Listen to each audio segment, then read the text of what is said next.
ہے سب سے آخری صورت 10ویں پارے میں کیوں ہے؟ سورہ توبہ جب سب سے آخری صورت ہے تو وہ 9ویں اور 10ویں پارے میں کیوں ہے؟ اس پر تو آپ کو یہ بھی اشکال ہوگا کہ سورہ اقرأ بسم ربک الذی جب سب سے پہلی صورت ہے تو وہ 30ویں میں کیوں ہے؟ تو بھائی یہ تو طے شدہ بات ہے کہ قرآن مجید اس ترتیب سے نازل ہوا ہے نا، مصحف میں اس ترتیب سے جمع نہیں کیا گیا، بلکہ مصحف کی ترتیب الگ ہے اور نزول کی ترتیب الگ ہے۔ اب اس میں حکمت کیا تھی یہ اللہ جانے، اللہ کے رسول صلی اللہ علیہ وسلم جانے، کیونکہ جب کوئی صورت نازل ہوتی تو نبی صلی اللہ علیہ وسلم خود متعین فرما دیتے اس کو فلاں جگہ پہ رکھو، ان آیتوں کو فلاں جگہ پہ رکھو۔ پھر صورتوں کی ترتیب میں جو صحابہ کے دور میں، نبی صلی اللہ علیہ وسلم کے دور میں صحابہ نے جو مصحف تیار کیے تھے ان میں بھی فرق تھا ترتیب میں۔ جیسے بعض مصحف ایسے تھے جس میں سورہ آل عمران پہلے تھی اور سورہ مائدہ پہلے تھی، آل عمران بعد میں تھی۔ حضرت عائشہ رضی اللہ تعالی عنہا کے پاس ایک شخص آیا، اس نے کہا کہ بھائی دیکھیں یہ جو میرے پاس مصحف ہے تو اس میں یہ والی صورت پہلے ہے، وہ والی صورت بعد میں، اور فلاں مصحف میں یہ بعد میں ہے وہ پہلے ہے۔ تو حضرت عائشہ نے فرمایا اس سے کیا فرق پڑتا ہے کہ یہ والی صورت وہاں ہو یا یہ والی صورت وہاں رکھی ہو، اس سے کیا فرق پڑتا ہے؟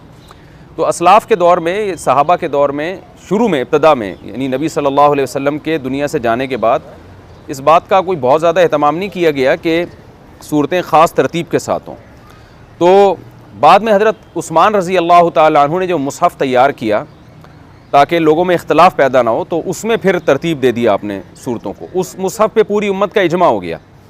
تو اب جو ہے اس مصحف کی تبدیلی یا اس میں ترتیب تبدیل کر دینا یہ حرام ہے، ناجائز ہے، امت میں اختلاف انتشار کا ذریعہ بھی ہے، اجماع کے بھی خلاف ہے یہ۔ تو اب حضرت عثمان نے جب ایک دفعہ ترتیب دے دی اور پوری امت اس پہ جمع ہو گئی تو اب اسی ترتیب پہ قرآن کو چھاپا جائے گا، کیونکہ قرآن کا معاملہ بہت حساس ہے۔ یہ میں نے اس لیے پوری ڈیٹیل بتائی کہ اصولی طور پر صورتیں کی آیتیں جو ہیں ان کی ترتیب تو متعین ہے، وہ تو نبی نے ہی متعین کر دی تھی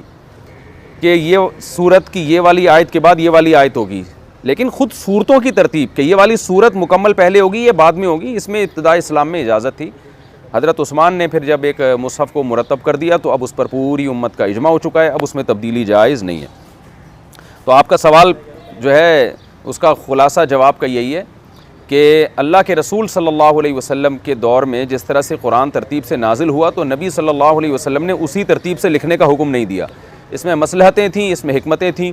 کتابی شکل میں الگ ترتیب اللہ کے تعالیٰ یعنی اس میں کوئی حکمتیں اللہ نے رکھی ہیں، اور نزول تو اس زمانے کے لحاظ سے ہوا ہے۔ تو یہ حکمت ہے، پوری حکمتیں اللہ ہی جانتے ہیں، ہم اللہ کے قانون کے پابند ہیں کہ جیسے ہمیں کہہ دیا ہم نے اسی پر عمل کرنا ہے۔